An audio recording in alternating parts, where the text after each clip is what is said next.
Why do I keep on attracting the same people? Ever ask yourself that question? I know I have. But I think there's really a quantum element to it, an energy element to it, a spiritual element to it. And we're going to explore in this video maybe why. It's looking at life through a different lens. It's looking at life in a way that we're moving into, in more of a heart consciousness, if you like. It's because, again, I don't know about you, but have you ever left a situation or a friendship group or a relationship, and you believe you've done so much of the hard work, you've done the inner child work and so on, but for some reason the same dynamic keeps on showing up? The person might have a different name and a different look, but essentially the pattern's the same. Why? The same kind of person who takes more than they give, for an example, or the same dynamic where you end up responsible for everyone else's feelings, or the same experience of being seen, really seen, and then suddenly not, over and over. Sound familiar? Does to me. So before we go any further, I just wanted to say hi. My name is Annette Beckham. I'm an author, a frequency translator, a guide, and a speaker. And my latest book, The Frequency of Truth, is out now. It's going along the bottom on the ticker tape, is available on Amazon. So it's exploring consciousness, coherence, and the hidden architecture of the multidimensional human. And this is where a lot of this work really stems from.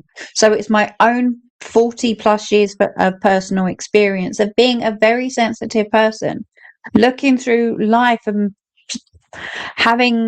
asking those questions and stating those facts that were my truth, but others maybe didn't understand, and I didn't understand why. So, as I said, thank you so much for joining. Please do, if this does resonate, please do like, share, and subscribe. If you've been with me for a while, thank you for your love and your support. And yeah, let's crack on. Oh, before we do, just one or two other housekeeping is that I said if you would like to answer any of the questions that I asked maybe throughout the episode, please do feel free to leave them in the comments. Alarian Resonance, again, you can see along the ticker tape, is my website. So any of my one-to-one sessions, reading sessions, blogs, book, and so on can be found there, and all my social media. You will see me referring to some notes because, as I said, some of these were originally blogs that I started to write, and that can be found on my Substack, again, in the link below. So let's dive into this question a little bit more, shall we? So why do I attract the same people?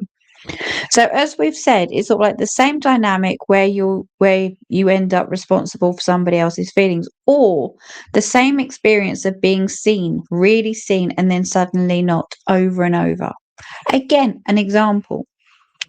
At some point you start wondering, is it me? What's wrong with me? Am I doing something to create this? Is there something fundamentally wrong with what I'm putting out into the world? Sound familiar? I want to answer the question. And the question is yes and no. And the distinction between those two is something. So let's look at it maybe in a different way. In the book, I talk about resonance, and the example I give is the tuning forks. So I want to start with a simple experiment around physics, because a lot of what I go back to is now being, and has been for a while, I guess, actually being, the evidence is provided within physics. So again, because it is the clearest way of starting to understand of what's happening. So if you take two tuning forks to exactly the same frequency and place them near each other, right?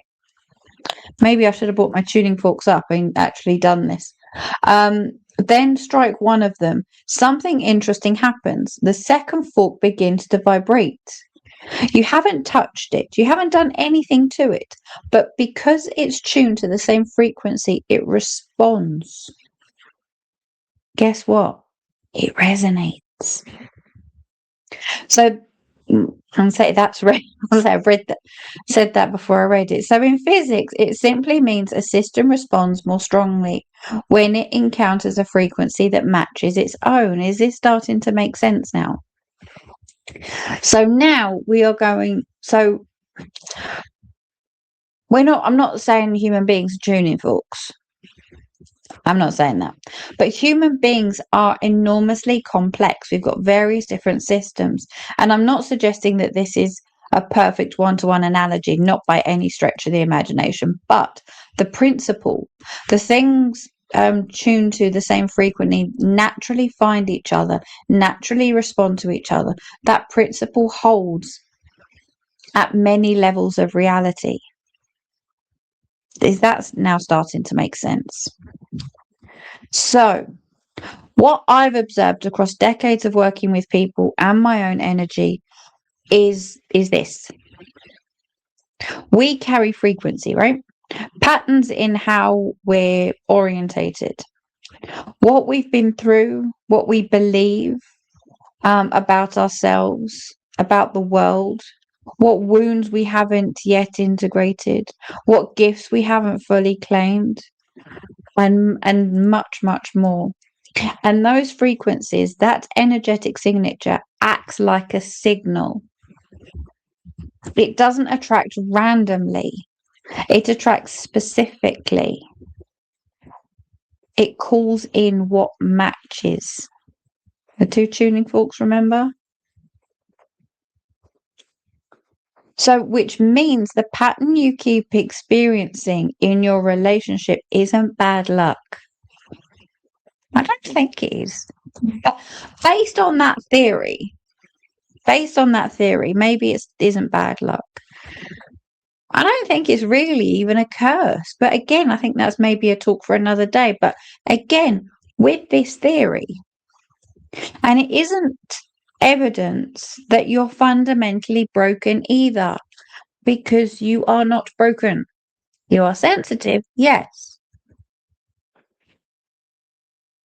It's information. It's your field showing you something about what's currently broadcasting. And this, I think, is one of the things that we need to be more aware of.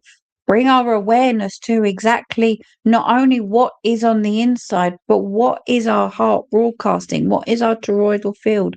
Sorry, our heart broadcasting. What is it sending out? What is in here that's going in here that's then going in here? As an example, based on this theory. So it's information. Your field is showing you something, what's currently being broadcast. So we're not blaming anything here. Okay. I'm not sitting back and go, well, actually, you know what? You've been through quite a bit of shit in your life and you've done bugger all with it. So therefore, you know what you're broadcasting is absolute rubbish and that's your fault. No, I'm not saying that. I was told that for a long time, but that's not the truth. I want to be really clear about something here because this is where the idea of resonance gets sometimes, I believe, can get misused. Saying that you're resonating with a pattern is not the same as saying you caused it. Difference. It is not the same as saying you deserve it. Difference. It is not the same as saying that what happens to you, what happened to you, is your fault. Difference. Particularly for those of us who grew up in an environment where we had to become highly attuned to others' emotional state in order to feel safe. Sound familiar?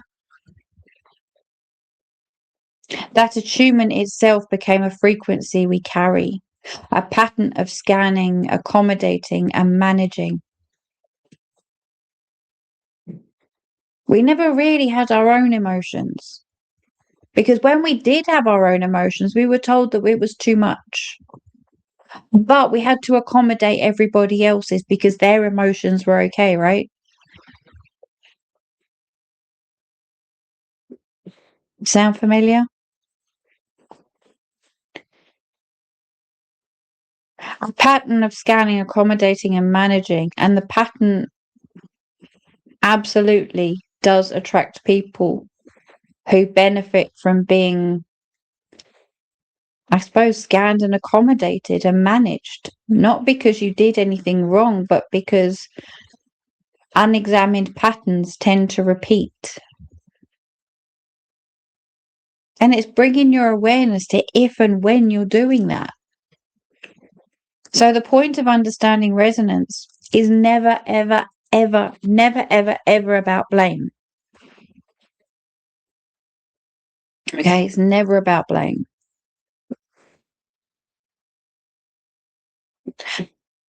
Because if the pattern is coming from a frequency you're carrying, then when that frequency shifts, the pattern shifts within it. Not through force of will or trying harder or making better choices with your conscious mind. I must do. This is going to happen. Again, sound familiar? Though sometimes much deeper than that. Through changing what you're actually broadcasting at a level of your field. That's a very different kind of work. And in my experience, it's the kind that actually holds and it makes the longer term difference. Because yes, all these like healing modalities and that are fantastic, but we're not just talking about something that's going to be good in a week or a day or a month. We spent lifetimes building this.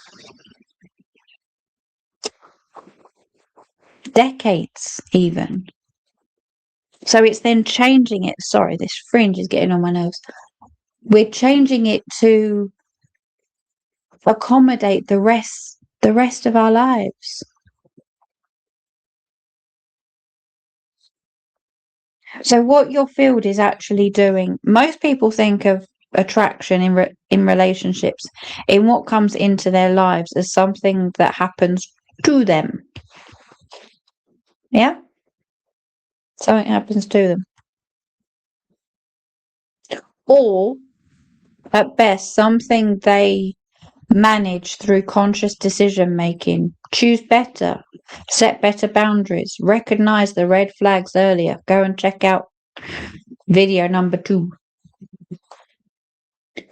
All of those things have value, and I'm really not dismissing it. They have their own place, but they're operating at a surface level, don't you think? And the field operates beneath that. So you've kind of got, as you said, the conscious mind, you've got the boundaries, you've got decision making, and you're looking out for the red flags in that person. But what's going on underneath? What's going on in here? What's this doing? What's this sending out? Yeah. Your field, the energetic architecture you're carrying, is broadcasting all the time. Not just what you're consciously intended, but the whole pattern, including the parts you haven't looked at yet, including the frequencies you abandoned from environments you were in long before you had any choice about being in them, including I've got ancestral patterns, the lineage material, the things that were handed down without words. And other people's fields are reading that broadcast, not consciously, well, not in most cases, but in resonance is happening whether anyone is aware of it or not. This is why people can do years of therapy genuinely understanding their patterns intellectually. And trust me, I've been to therapy too. This resonates. And still find the same dynamic appearing in new forms. So spending, say, a few months in therapy and then that person comes along and you think, oh, okay, I've been doing some work, I've been doing my energy, and now this person's coming into my life. Yeah. Good. All of a sudden, you're spending more time on their emotions again.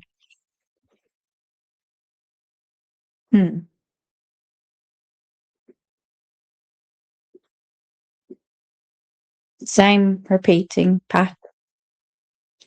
And still find the same dynamic appearing in new forms. Because intellectual understanding doesn't automatically change what the field is broadcasting. The pattern has to be worked at the level it exists. So I actually really do believe that through sort of like the talking therapies and that will also change. But it's just in this lens that we're looking through of the deeper level. So what does that actually mean in practice? It means developing what I call field literacy.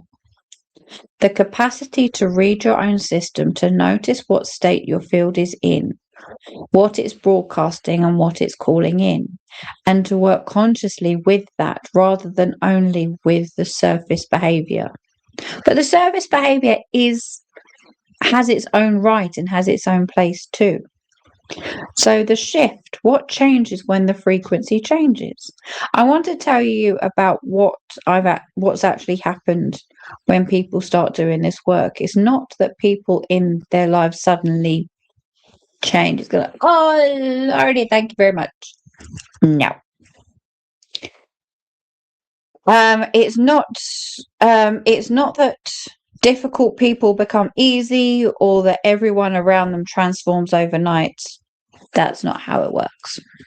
Wish it did. What changes first is perception. You start to notice the patterns earlier. How fab is that? Sometimes before you've even fully in it. There's a quality of recognition. Again, that word. We used it in the first one, the second one. But that whole system feeling and knowing and frequency of truth within you, thinking, yes, this is right. Yeah? I sound like a broken record with that, but like I know this frequency. I've been here before, and that moment of recognition creates a gap, a pause. A little bit of space between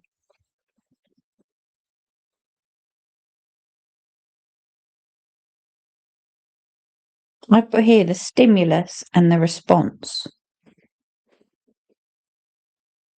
So what is actually happening? What is actually going on? And I kind of think that there's like a like piggy in the middle here, because you've got what's actually happening. You've got your frequency and what's going on here, and then how you're actually going to respond to that. Yeah. So in that space, something different becomes possible over time. And this is the part that consistently moves me because I've watched it happen again and again and again with friends, with clients, with family, with myself. Is the quality of what people attract genuinely begins to shift, not because they've become somebody different. And this isn't saying that you do need to become anybody different. You don't then need to suddenly do something else, be somebody else. You are the most wonderful, sensitive, engaging person. But it's what, again, you're projecting. because they've become more fully themselves, more coherent, more at home in their own world.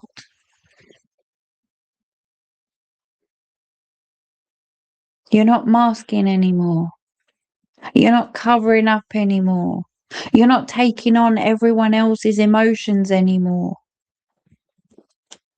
And when you're not broadcasting the frequency of someone who needs to be needed, people who need to be needed by you stop finding you quite so compelling. And when you're not broadcasting the frequency of someone who expects to be unseen, the people who unsee others don't get the traction they used to. So the ones who need to be needed.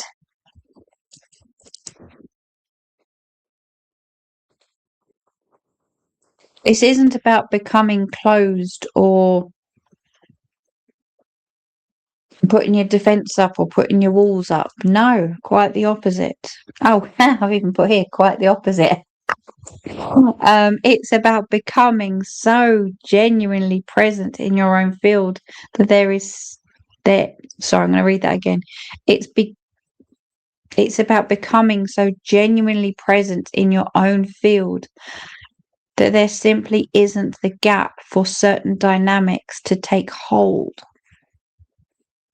It's almost, and again, I say this in the book, it's almost as kind of like knowing your own energy, your own frequency, your own truth.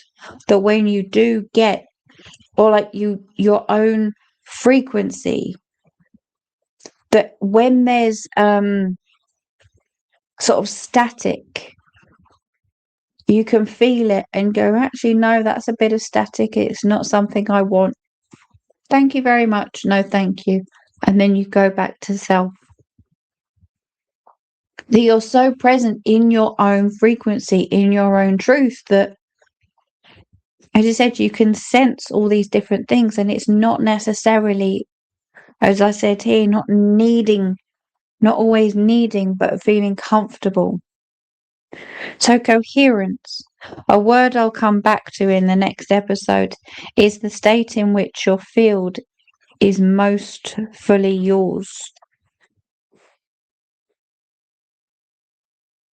Regulated, integrated, clear. And from that state, what you attract is fundamentally different.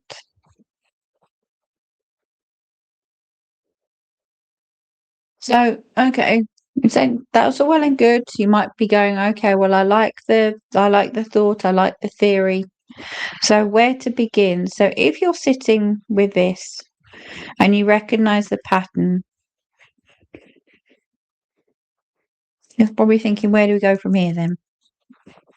So the first thing is to get genuinely curious about the pattern rather than frustrated by it, yeah? Because like I said in the last video, it's all about data. Physics is data. So we're looking, it's not to say, yes, okay, I've got these people in my life and they're all the same and they're all annoying, and no. Frustration keeps you at a surface level. Curiosity, what was my favorite word? Curiosity takes it underneath. Yeah? What's going on underneath? And when we're saying underneath, yeah?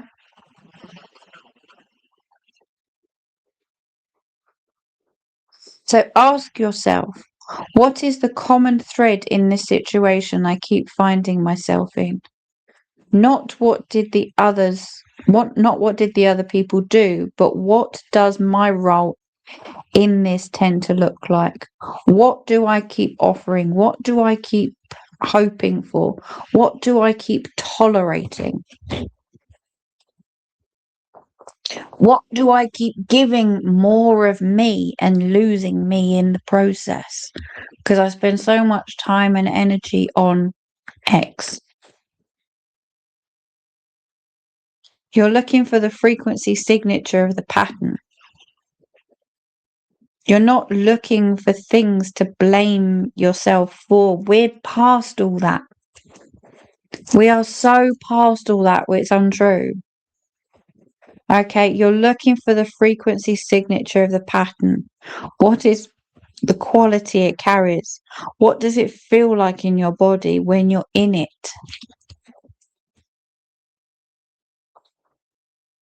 Because once you can feel the frequency of the pattern, not just understand it intellectually, but actually recognize it as a bodily sensation, an energetic quality, you can begin to notice it much earlier. And when you notice it earlier, you have more choice about how you respond. That's the beginning. It's not glamorous, it's real. And you know what? In my experience, that's where the genuine shift happens.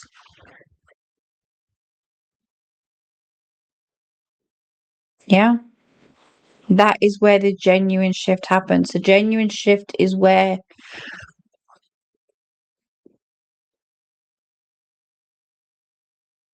you start noticing that maybe a lot of your time and energy is spent on that other person where, oh, there's a huge list. But the main thing is it not about blame?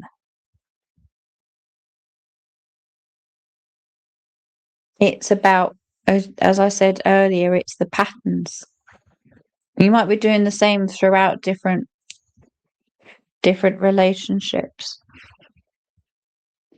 How does that all resonate with you?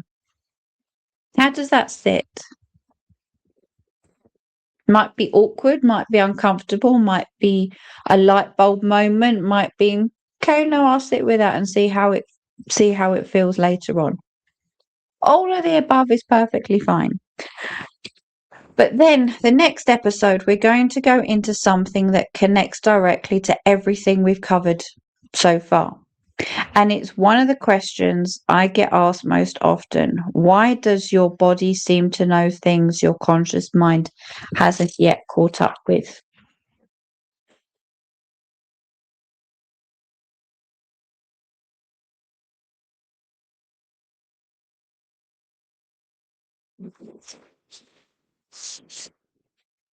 Because we've spoken about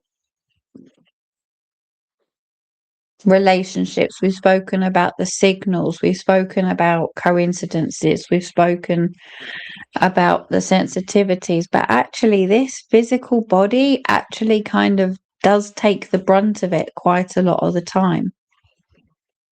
I mean, for an example, the biggest brunt my body took was I was living in fight or flight mode for most of my life, that my jaw actually broke. Gripping so tight for so many years. So see what your body's also telling you, but that's what we're going to do in the next episode. But anyway, I really hope this has resonated. Thank you so much for staying with me, for listening, for being present, and for most importantly, for staying curious and open. Anyway, I said, if you would like to leave any comments, I do respond to all of them. My website is hilarianresonance.com. Please do like, share, and subscribe. And I'll see you in the next one. Bye for now.